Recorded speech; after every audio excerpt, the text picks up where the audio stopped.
ये व्यर्थ के बकवाद करने वाले लोगों से मत मिलो, व्यर्थ के बकवाद करने वाले लोगों की तरफ मत देखो, ये क्या कह रहे हैं, क्या बोल रहे हैं। और तुम भी व्यर्थ का बकवाद मत करो। अपने समय को कीमती मान करके निरंतर प्रिया प्रीतम का नाम जप करो, उनके गुण लीला गाओ, उनकी सेवा में रहो। कभी प्रपंच की बातें, कभी प्रतिष्ठा का चिंतन, कभी नाना प्रकार के मान सम्मान का चिंतन, ये घुसने ना पावे हृदय में। बहुत सावधान रहना चाहिए साधक को। ऐसी बातें देखो मत, ऐसी बातें सुनो मत जिससे तुम्हारा हृदय उद्विग्न होकर प्रभु का चिंतन छोड़ दे। बंद करो। अभी अन्य लोगों के संग का त्याग कर दो, जो भगवत विमुख वार्ता करते हैं, संत निंदा करते हैं, दूसरों की निंदा करते हैं। कुछ हाथ नहीं लगता, ये लोग दुर्गति को प्राप्त होने वाले हैं। भक्तन निंदा अति बुरी भूल करे जिन कोई, किए सुकृत बहु जन्म के छिन में दारे खोए। पर निंदा के किए ते नहीं, आवत नहीं कछुआत, मूर्ख पर्वत पाप को ले चल अपने साथ। तो अलम कश्यापि संगत्या, ऐसा संग मत करो जिनके पास बैठने से भक्त निंदा, जन निंदा, भगवत निंदा हो। ऐसे से दूर रहो। अलम बंद कर दो ऐसे लोगों का संग। रात दिन हम श्यामा श्याम का नाम जप करेंगे, श्यामा श्याम के लीला गुण गाएंगे, श्यामा श्याम के ही धाम का शोभा का चिंतन करेंगे। जब तुम अपना जीवन श्यामा श्याम के चरणों में न्यौछावर कर दोगे तो पूरा भार श्यामा श्याम ले लेंगे और तुम्हारे हृदय में मस्ती आ जाएगी। जो ऐसा निश्चयी होता है, दृढ़ निश्चयी, उसके अंदर दृढ़ विश्वास, तो उसके हर समय भगवान की स्फूर्ति होती रहती है। भारी प्रतिकूलता में भी भगवान का सानिध्य अनुभव होता है। वो अनुकूलता में तो भगवान के दुलार को देखता है, लेकिन प्रतिकूलता में भगवान की विशेष कृपा को देखता है। ये संयोग, ये वियोग, संसार की ये द्वंद्वमयी वृत्तियां भक्तों के हृदय में नहीं चुभती। आए की हुज्जत नहीं, गए की तलाश नहीं, क्योंकि नित्य संयोग भगवत स्मृति के प्रभाव से प्रभु का रहता है। शोक, विषाद बहुत ध्यान देने योग्य विषय है। तभी लोगों को ऐसा लगता है कि ऐसा कैसे हो सकता है। भक्त के चरित्रों को जब सुनते तो लगता है ऐसा कैसे हो सकता है, ऐसी परिस्थिति में भी ऐसा कैसे हो सकता है। क्योंकि तुम मानसिक बुद्धि से युक्त हो और वो भागवतिक स्थिति से युक्त है, इसलिए तुम उसको पार पा ही नहीं सकते। जब तुम अपना जीवन श्यामा श्याम के चरणों में समर्पित कर देते हो हृदय से, फिर उनकी कृपा से सब विघ्न दूर हो जाते, एक अपार मस्ती रहती है। नहीं तो शोक, विषाद, दुख, क्लेश, कष्ट, संताप, भय, उद्वेग, ये सदैव सताते रहते हैं। इसी से डिप्रेशन होता है। बार बार नकारात्मक चिंतन, शोक, विषाद, दुख, चिंता, क्लेश, संताप, भय, उद्वेग, यही पूरे मानसिक स्तर को नष्ट कर देते हैं। उत्साहहीन जीवन हो जाता है। जब तुम श्यामा श्याम को समर्पित हो जाते हो तो ये सब प्रवेश भी नहीं करते, एक अपार मस्ती बनी रहती है। अब क्या होगा? श्यामा श्याम जो करेंगे वही होगा। श्यामा श्याम पता नहीं कैसा करे, नहीं, वो सदैव मंगल भवन है, वो जो करते महामंगल होता है। यह निश्चय उपासक के हृदय में आ जाना चाहिए। इसलिए अपना सारा मन, सारी बुद्धि, सारा जीवन, प्रत्येक श्वास प्रभु को अर्पण कर दो, फिर देखो तुम निहाल हो जाओगे। दुख, शोक, विषाद, क्लेश, कष्ट, संताप, भय, उद्वेग, ये उसी को व्यापते हैं जिसने अपने जीवन को प्रभु के चरणों में अर्पित नहीं किया। इसलिए तुम अपना सारा मन, सारी बुद्धि, सारा जीवन, प्रत्येक श्वास केवल प्रभु को अर्पित कर दो, फिर देख लेना श्वास कैसे अर्पित की जाती है, राधा राधा राधा। बुद्धि कैसे अर्पित की जाती है, एकमात्र निश्चय कि भगवत सुख ही सुख है, ये जागतिक सुख सुख नहीं, ये दुख है, ये ऐसा दलदल है जिससे आज तक कोई नहीं निकल पाया। सारा मन, हम मन से केवल प्रभु का मनन करें, बार बार मन को संसार से हटा के नाम में, रूप में, लीला में, धाम में लगाएं। बहुत प्रसन्नता हो जाती है उस उपासक के हृदय में जो अपना मन बुद्धि प्रभु के चरणों में अर्पित कर देता। भगवान ने तो इसको बहुत उत्तम स्थिति बताया है कि मेरे से कभी वो अलग हो ही नहीं सकता यदि मन बुद्धि अर्पित कर दिया। मय्येव मन आधत्स्व मयि बुद्धिम निवेशय, तो निवशस्य मय्येव अत ऊर्ध्वं न संशया, बिल्कुल संशय नहीं, वो मेरे में ही निवास करेगा जिसने मन और बुद्धि अपनी मेरे में अर्पित कर दी। बहुत प्रसन्नता रहेगी उस उपासक के जीवन में जो अपने आप को मन बुद्धि सहित प्रभु के चरणों में समर्पित कर दिया है। भगवान का आश्रय लेने वाले की पहचान है हर परिस्थिति में प्रसन्न रहना। देखो आप भगवद आश्रित हो कि नहीं, देखो अनुकूल परिस्थिति में तो सब प्रसन्न रहना, लेकिन प्रतिकूल परिस्थिति में प्रसन्न रहना ये भगवान के भक्तों का लक्षण है। हर परिस्थिति में प्रसन्न रहना ये भगवान के भक्तों का लक्षण है। आनंदगन भगवान का आश्रय मिलते ही आनंद छा जाता है हृदय में। उनके पास आनंद का अभाव होता ही नहीं है। जैसे सूर्य का प्रकाश उदय होते ही सूर्य का प्रकाश संपूर्ण अंधकार को नष्ट कर देता है, ऐसे ही भगवान का संपूर्ण आश्रय लेते ही सब दुख चिंता शोक नष्ट हो जाते, आनंद ही आनंद। तुम भगवान के मंगलमय रूप को नहीं जानते हो, पर उनके मंगलमय भाव को, विधान को मानना शुरू कर दो। जो भी होता है मंगलमय होता है। हमने जीवन में देखा है, अगर इधर कोई बहुत बड़ा सुख दिया तो देर नहीं लगेगी, 24 घंटे नहीं व्यतीत होंगे और ऐसे दुख दे देंगे, जिससे दोनों का समान भाव रख करके ना दुख में तुम भूलो प्रभु को, ना सुख में फूलो, सीधे भगवत मार्ग में चल। पूरे जीवन की बात देखा है, भगवान के मंगल विधान में सदा सर्वदा सुख ही सुख है, इस बात को मान के प्रसन्न हो जाओ।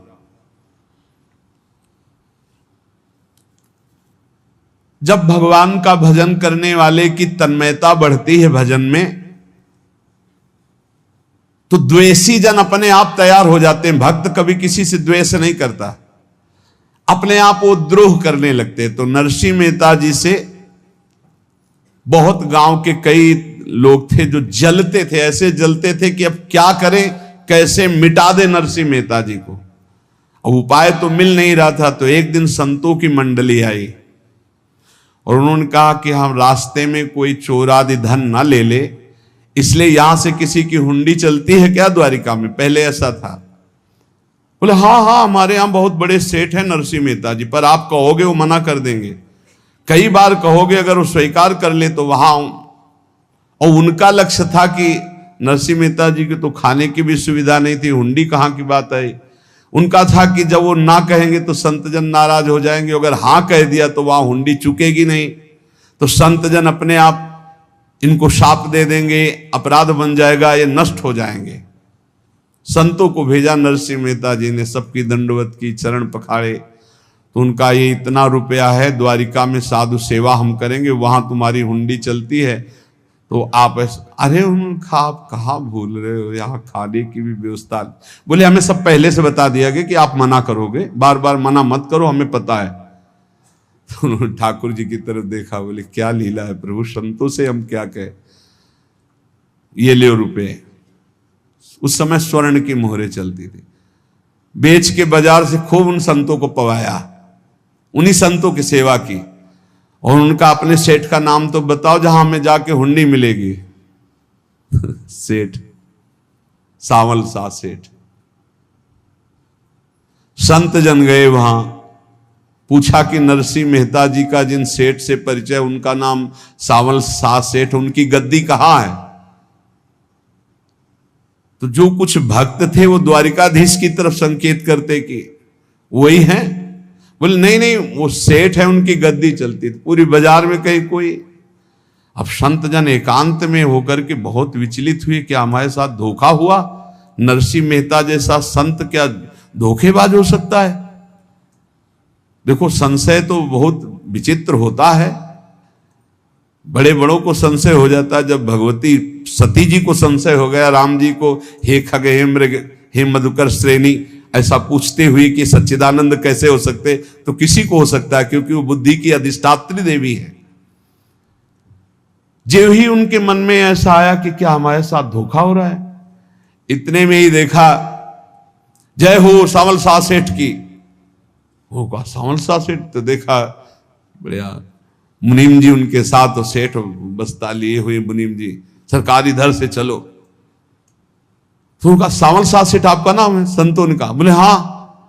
बोले नरसिंह जी? हाँ। बोले आपकी हुंडी आ गई है। हुंडी एक कागज में लिखा कि ये हमारे सेठ जी को दे देना। वैसे लोग मुझे माखन चोर कहते, कोई कुछ कहता, लेकिन आपने सेठ बना दिया। जब आपने सेठ बना ही दिया तो आप कभी परवाह मत करना तुम। और ये सेवक आपकी सेवा में सदैव तत्पर है। भगवान ने ऐसा लिखा। जो भगवद आश्रित है, एक बार ये चलता रहता है, जो संत जन होते हैं उनके विरोधी अपने आप बन जाते हैं। किसी से कोई मतलब नहीं, अपने आप विरोधी बन जाते हैं। कबीरदास जी का पूरी काशी में यश था। भजन करने वाले महापुरुषों का यश बढ़ता है जब, तो जो भजनहीन होते हैं उनके हृदय में जलन पैदा हो जाती है और वो उनको विविध प्रकार से फंसाना चाहते हैं, उनको कष्ट देना चाहते हैं। तो कबीरदास जी के यश को धूमिल करने के लिए कुछ ब्राह्मणों ने एक रचना रची। मुड़ मुड़ा के कबीरदास जी के शिष्य बन करके पूरी काशी के सब आश्रमों में निमंत्रण दे आए। कल भंडारा है, संत सेवा है, सबने स्वीकार किया। कबीरदास जी अपनी दिनचर्या करके निकले तो संत मंडली आने लगी। बोले कै बजे सेवा है? साधु सेवा। बोले कौन सी साधु सेवा? बोले कल आपके शिष्यजन निमंत्रण दे के आए, पूरी काशी के सब संत आ रहे हैं। कबीरदास जी ने कहा यहाँ तो एक की भी व्यवस्था नहीं, पूरी काशी के संत आ रहे। अच्छा, समझ में आ रहा है, लीला बिहारी तुम लीला करना चाहते हो। गए अपना निकल गए गंगा किनारे, एक झाऊ के नीचे बैठकर अपना भजन ध्यान में मगन है। 11-12 बजे तो उन्होंने देखा कि संतों की मंडली, काशी तो बहुत। कबीरदास जी ने देखा कि आश्रम की, तो बोले पता नहीं क्या होगा, चलो चलते हैं। तो ऐसे गमछा वस्त्र करके ऐसे डालकर मुंह ढक करके, वहां बड़ी बड़ी पंगत लगी थी। कबीरदास जी सबको पाओ जी पाओ। कबीरदास जी के रूप में स्वयं भगवान पाओ जी। कबीरदास जी ने कहा अच्छा, जब स्वामी परस रहे तो हम भी बैठ के पा ले। तो जब उसी पंगत में बैठ गए अपना कपड़ा ढक करके, और जब मोहरे की दक्षिणा दे रहे थे सब लोग कि वाह कबीरदास जी ने आज तो साधु से। सबको जब कबीरदास जी के सामने आए तो ऐसे मुंह ढके, बोले देखो जो मेरा होता है उसे मुंह छुपाना नहीं पड़ता, मुंह ढकला नहीं पड़ता। लो दक्षिणा, तुम भी दक्षिणा लो। कबीरदास जी को कबीरदास जी दक्षिणा दे रहे, और वो कबीरदास जी है भगवान, और ये पाले वाले कबीरदास जी है भगवान के जन। कभी भगवान अपने, अरे जमाने जोर लगा ले, कितना जोर लगाएगा, भक्त और भगवान का झंडा कभी न झुकने पाएगा। बिल्कुल चिंता, शोक, भय, उद्वेग रहित जीवन भगवद आश्रित। तुम भगवान के मंगल विधान में सदा सर्वदा प्रसन्न रहो। अब ये विचार कर लो कि भगवान जो करेंगे तुम्हारा मंगल करेंगे। अब थोड़ा ऐसा बीच में लगता है कि अमंगल हो रहा है क्या, लेकिन पक्का समझो बहुत बड़ा मंगल उनका विधान होता है। बहुत ही उत्तम मंगल होता है भगवान के शरणागत का। भगवान हमारे विचारों वाले नहीं हैं, हमारे विचार प्राकृतिक है, भगवान के विचार चिदानंदमय हैं। वो अपने विचार से हमारा मंगल करते हो, हम अपने विचार से मंगल चाहते हैं। भगवान के विचार से मंगल ही हमारा होगा, इसलिए कभी हमको चिंता शोक भय नहीं करना चाहिए। भगवान की ओर से कभी तुम्हारे लिए ऐसा विधान नहीं होगा कि तुम दुखी हो जाओ, बस तुम्हारी सोच हो सकती है, उसका परिणाम बहुत मंगल होगा। जगत की ओर से निराश हो जाओ, किसी से आशा मत रखो, फिर आप देखो आपका जीवन कैसा आनंदमय व्यतीत होता है। ये जो जगत की आशा है यही दुख प्रदान करती, सच्ची जगत की आशा ही दुख प्रदान करती है। अगर जगत से कोई संबंध न रखा जाए और भगवत भाव में रहकर तो बहुत अच्छा जीवन चलेगा। अपने कर्तव्य का पालन करो, परिवार को भगवत स्वरूप मानकर पोषण करो, किसी से कोई संबंध मत रखो, कोई आशा मत रखो, यही अध्यात्म सिखाता है। अपने आप भगवत स्वरूप, सबका व्यवहार मंगलमय और आपका जीवन मंगलमय। अपने घर में ऐसे रहो जैसे किसी अतिथि के घर में रह जाता है, चलना है यहां से जाना है। कौन रहता है अपने घर में अतिथि की भांति? भगवान का भक्त। जाना है यहां से, अपनी प्रिया प्रीतम के पास जाना। ये हमारा घर नहीं है, यहां तो हम समय व्यतीत कर रहे हैं, अपनी आयु व्यतीत कर रहे हैं भगवत आराधना करते हुए। हमें जाना है प्रिया प्रीतम के पास। वास्तविक घर भगवान का धाम है हमारा, वास्तविक घर वाले प्रभु हैं हमारे। जो नित्य सच्चिदानंद भगवान के चरणों में अपने चित्त को समर्पित करता रहता है, उसको यह अनुभव होने लगता है कि बड़ी कृपा है हमारे ऊपर, भगवान की बड़ी कृपा है हमारे ऊपर। सर्वसमर्थ परम सुहृद भगवान ऐसे भक्त के ऊपर हर समय वरद हस्त रखे रहते हैं। ये केवल प्रवचन नहीं, सच्ची बात मानिए। ऐसे भगवान का वरद हस्त हर समय रहता है। जब भगवान की छत्र छाया में भक्त अपने को देखता है तो आसपास घोर विपत्तियों का भी समुदाय हो तो भी वो आनंद में मगन रहता है। हर हालत में आनंदित रहना ये भक्त का स्वभाव है। भगवान ऐसे भक्तों को प्यार करते हैं जैसे कछुआ अपने अंडे को बाहर रख आवे और रात दिन उसका चिंतन करे। जब भक्त भगवान को समर्पित होता है तो भगवान रात दिन उसकी ऐसे चिंतन सुरक्षा करते हैं। अभय, ये दैवी संपदा का पहला गुण है। ये भगवान के शरणागत पर जागृत हो जाता है, वो भयभीत नहीं होता, किसी भी उससे भयभीत नहीं होता। यही डरपि हरिवंश हित, जिनो भ्रमय गुण सलिल पर। इस डर से डरते रहना चाहिए कहीं गुण रूपी पानी में फिसल न जाए, नहीं तो गलती हो सकती है। साधक सावधान रहे। ये अभय दैवी संपदा का सबसे बड़ा गुण है। जो भयहारी भगवान की शरण में आ जाता है तो उसके अंदर ये अभय प्रकट हो जाता है। अगर कहीं तुम्हें एकांत में भय लग रहा है, एक आदमी तो एकांतिक में आए थे, वो कह रहे थे कि हमें हर समय भय लगा रहता कि कोई हमारे पीछे है, अंधेरा तो लगता कोई खड़ा है, मैं जीना मुश्किल हो गया, ऐसा भय। देखो ये मन कैसा है, भगवान से विमुख होने पर कैसे डरवाता है। वो कह रहे हैं हर समय मुझे डर लगा रहता है, कोई सामने खड़ा है, कोई पीछे खड़ा है, ऐसा भय लगने लगता है। और जब भगवान की शरण में आ जाते हैं तो ये अभय स्थिति हृदय में जागृत हो जाती है। कोई भी भय आसपास आ ही नहीं सकता, यहां तक कि नरक का भी भय खत्म हो जाता है जो भगवान की शरण में है। महापापी भी पुण्यात्मा महान भक्तों के समान वो उत्तम गति को प्राप्त हो जाता है जो भगवान की शरण में हो जाता है। पर ये जो भोगों का आश्रय लिए हुए हैं, मनमानी आचरण कर रहे हैं, ये कभी उस अभय को जान ही नहीं सकते कोई अभय पद है क्या। इनको तो कदम कदम पर शोक, भय और दुख की प्राप्ति होगी। कोई बचा नहीं सकता जो भोगों में लगे हैं, मनमानी आचरण कर रहे हैं। अगर निर्भय होना चाहते हो, परम सुखी होना चाहते हो, तो भगवान के शरणागत हो जाओ। सारे जगत को अभय दान देने वाले भगवान हैं। भगवान का एक प्रण है, ममपन शरणागत भयहारी। जो मेरी शरण में आ गया उसके भय का मैं नाश कर देता हूं। साधना में अवस्था मन की मानी जाती है कि आप कितने अच्छे साधक हैं।